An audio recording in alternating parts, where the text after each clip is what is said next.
Jadi ada tools ya, saya nyebutnya tools dalam agama kita ini yang kita bisa pakai untuk kesehatan. Jadi kata kuncinya sebenarnya adalah semua syariat dalam Islam ini menyehatkan. Itu kata kuncinya.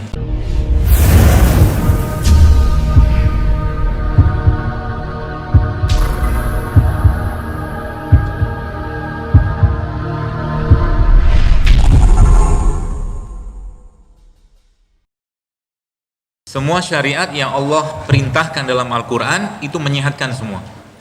Tapi kita tidak melakukannya untuk sehat.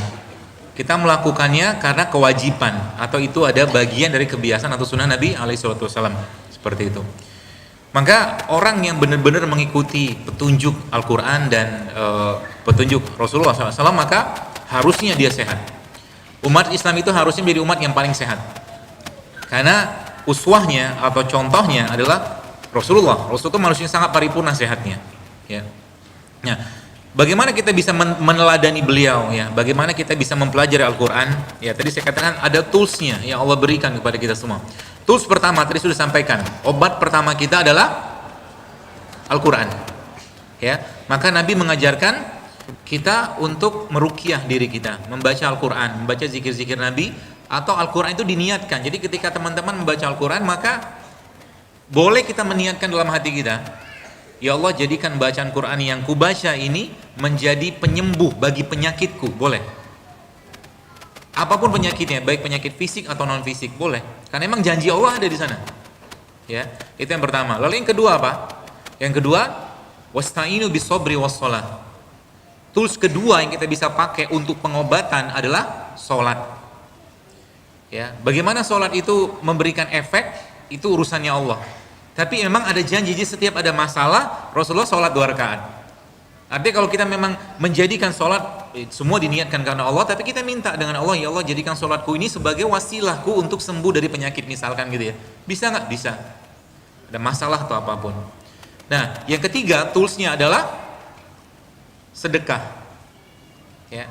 Jadi kalau ada keluarga kita yang sakit, atau kita pun sakit, atau mungkin anak, suami, istri yang sudah punya mungkin sakit ya, maka sedekah menjadi salah satu cara kita untuk mengobati orang yang sakit. Sakitnya stroke, sedekahnya 2.000, kurang banyak. Ya, kalau dia mampu lebih. Semakin banyak semakin. Jadi kalau Anda atau kita mau dapat ikan paus, nggak bisa pakai pancing, nggak bisa. Harus pakai kapal. Jadi kalau mau dapat nikmat yang banyak dari Allah, misalkan kita minta kepada Allah agar disembuhkan penyakit, ya keluarga atau siapapun, maka sedekahnya juga harus banyak. Ya. Dan ya kadang-kadang tuh saya ketawa aja gitu kan, pas kencelengan di masjid lewat gitu. Pakai tutup tangan pula gitu kan, padahal dimasukin cuma 2.000. Ya. Biaya operasional malaikat tuh besar, nggak cukup 2.000, bahasa saya ya. Jadi kalau mau dapat yang lebih, maka bikin malaikatnya kaget, ya, tanda kutip gitu kan. Jadi bikin malaikatnya kaget. Dengan cara apa?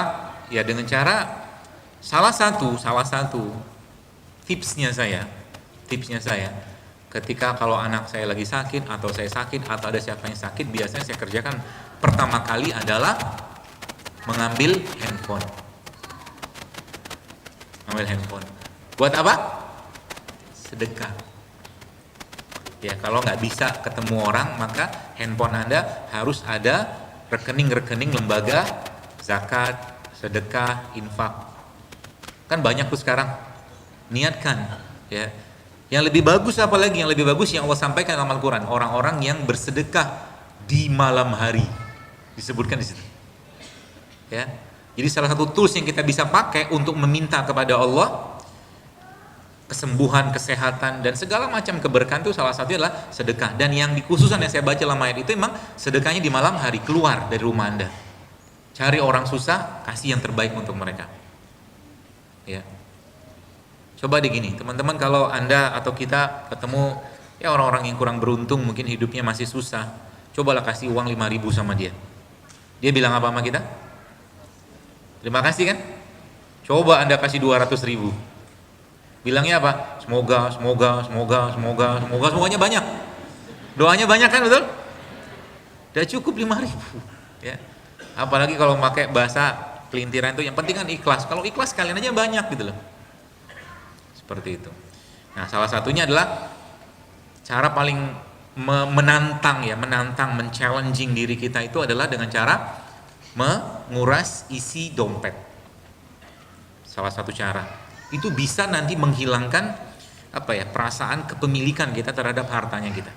Sekali-sekali cobalah, boleh deh. Malam ini kalau mau coba silakan. Habis ini si dompetnya, buat pulang pun nggak usah. Kan mikir kan, terus pulangnya gimana? Kan ada handphone, betul? Anda bisa pakai aplikasi misalkan yang pergi-pergi apa segala macam gitu-gitu, atau kalau nggak panggil teman atau apa, jolong jemput saya, duit saya habis, bisa kan? Tapi habis itu Anda akan merasakan hal yang sensasi yang luar biasa. Itu yang saya katakan vibrasi hati. Hati kita tuh perlu diasah tiap hari. Ya, seperti itu toolsnya. Nah, itu tools yang sifatnya non fisik. Ya, tools yang sifatnya non fisik. Tools yang fisik apa? Tools yang fisik wujudnya berupa salah satunya adalah puasa. Ya kan, tool non fisik itu dia satu amalan ya. Kalau puasa itu salah satu yang luar biasa kalau boleh saya bilang. Kalau kita sudah mulai merutinkan diri untuk tidak banyak makan, maka sebenarnya banyak sekali penyakit-penyakit degeneratif yang bisa hilang ya di negeri ini, di kalangan umat Islam. Kalau kita mulai membiasakan untuk tidak banyak-banyak makan. Ya, tanda kita sudah kebanyakan makan apa? Dulu wajahnya persegi, sekarang bulat. Nah, itu salah satu.